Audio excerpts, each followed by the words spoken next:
So this is the mouth of the Endeavour River. So when we reflect on Cook's arrival here, I think we must also reflect on the indigenous people who were here. And now it's a big foreshore here, a lot different to what Cook would have seen in his time. But each and every one of these areas along here, Cook was being observed by people, the Kuku Yalanji people. Even over across there at the foreshore. And word spread quick about the arrival of this big ship with the spirits upon it.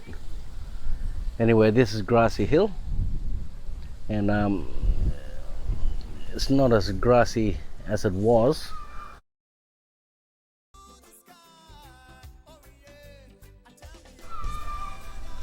Due to the fire regimes of the indigenous people of this area, it was grassy to attract the kangaroo.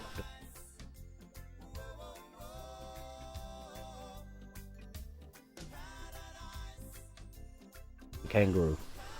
So there was a abundance of food around this area, not only the seafood but things like the kangaroo, porcupine, bandicoot, etc.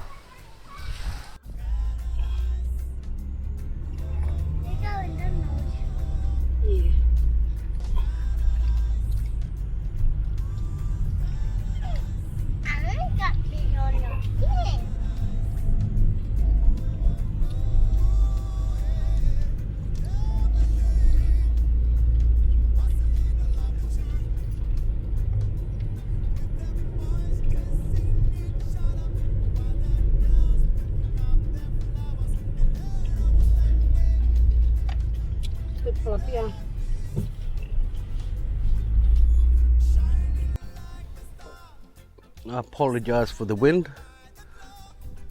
As you can see out there, there's a lot of reefs. In this place where I'm at, Grassy Hill, is one of the three vantage points that Captain Cook used to triangulate a way out of the passage. Over there is Mount Cook, which was first named Mount Gore, later changed 50 years after Cook by Arthur Phillip, changing the name to Mount Cook. So what we can see, all this area here across the Endeavour River is all Kuku Yalanji Nation. Historically 42 clan groups with a variation of each dialect. Further south is the Annan River, at the border of the Kuku Yalanji Nation and Kuku Yalanji Nation. That hill over there is Bulkun, my people, the black cockatoo, with the totem of Mirki. The Endeavour River, named that after Cook's arrival, its original name is Warrambalbiri. Over there we see Kamaiwara, Ngumbar, Bulkunwara, Tupiwara on the other side of that hill. But these are all the clan groups of this area that were here before the arrival of Cook and still here today. What you see over here, one of the mountains over there where the Kangar, what we call the crystal quartz, were gathered for initiation purposes. Here in Grassy Hill is a deposit as well, and another at Archer Point. There are three main deposits of that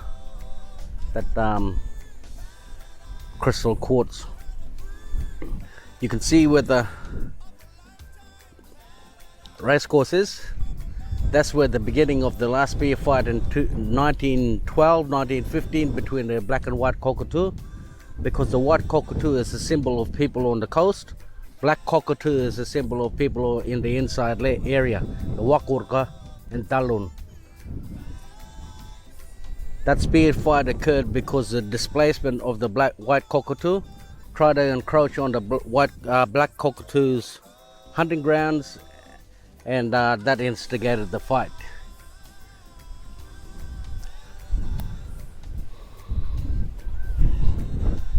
You'll see only one river here going up, but back in 1770 there was two little islands here. You can't see them now, they've been overtaken by mangroves.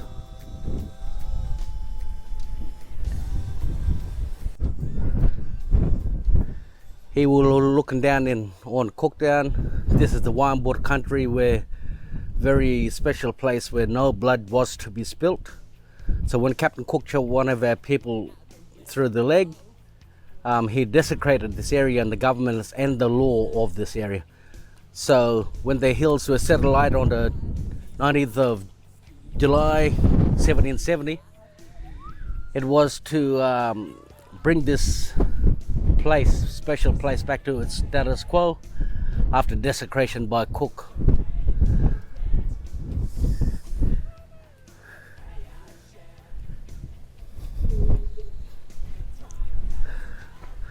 Mount Gore is also the place where Gore, Lieutenant Gore, shot a kangaroo, and that's where the word Ganguru comes from. Our people here, 132 the 150 words were recorded, and Ganguru being one of them. That is now kangaroo. That place over there, Mount Saunders, is one of the places of the old mission, Spring Hill, where all the married people stayed at that time. The very far hill you see over there on the coast is Cape Bedford, the third mission.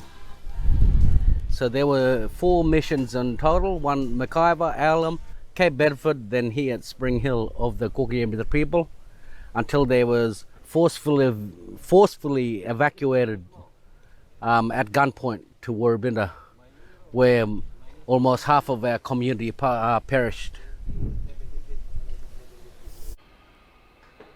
I like to explain a bit about our customs. When people come to our country, it's vitally important that we welcome them in a way that's spiritual. Before colonization, it was just simple things like anointing people, visitors to our country, with water from our country, because it's a spiritual thing. Water is for us. And another method was to wipe the sweat, what we call ngala, and wipe on the forehead or the body, just here and there, of the person visiting our country. Because both ways is a way of masking who you are, masking the visitor. Because our ancestors, our spirits, them believe that you're part of us and no harm will come to you. Since colonization, I've seen a transition, mainly when non-Indigenous people come to our country now. There